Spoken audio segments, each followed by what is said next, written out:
அவசர வெளியேற்ற இருக்கை.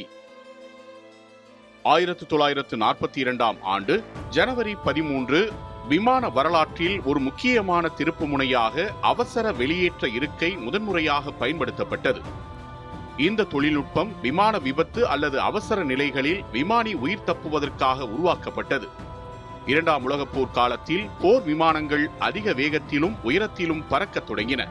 இத்தகைய சூழலில் விமானி வழக்கமான முறையில் விமானத்திலிருந்து குதிப்பது மிகவும் ஆபத்தானதாக இருந்தது. இதனால் பாதுகாப்பான மாற்று வழியாக எஜெக்ஷன் சீட் உருவாக்கப்பட்டது. இந்த அவசர வெளியேற்ற இருக்கையின் முதல் வெற்றிகரமான பயன்பாடு ஜெர்மனியில் தயாரிக்கப்பட்ட ஹேன்கெல் He-280 எனும் ஜெட் விமானத்தில் நிகழ்ந்தது.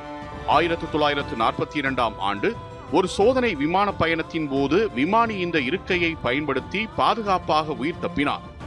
எஜெக்ஷன் சீட் இயங்கும் முறை மிகவும் தனித்துவமானது.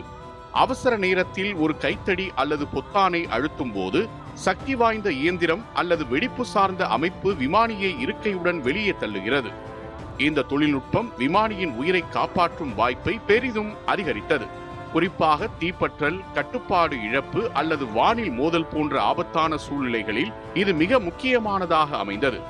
1942 தொடங்கிய இந்த முயற்சி போர் விமான வடிவமைப்பில் பெரிய மாற்றத்தை ஏற்படுத்தியது. அதன்பின் பல நாடுகள் தங்களது போர் விமானங்களில் எஜெக்ஷன் சீட்டை கட்டாய பாதுகாப்பு அம்சமாக சேர்த்தன.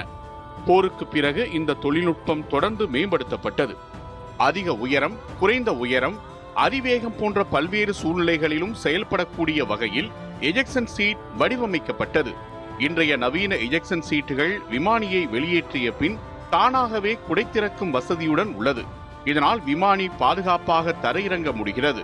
இந்த கண்டுபிடிப்பு ஆயிரக்கணக்கான விமானிகளின் உயிர்களை காப்பாற்றியுள்ளது.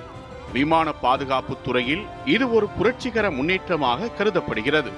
மொத்தத்தில் 1942 ஆண்டு ஜனவரி 13 எஜெக்ஷன் சீட் முதன்முறையாக பயன்படுத்தப்பட்ட நிகழ்வு விமான பாதுகாப்பு வரலாற்றில் ஒரு முக்கிய மைல்கல்லாக அமைந்துள்ளது. மனித உயிர் பாதுகாப்பே தொழில்நுட்ப முன்னேற்றத்தின் மையமாக இருக்க வேண்டும் என்பதற்கான சிறந்த எடுத்துக்காட்டாக இது விளங்குகிறது.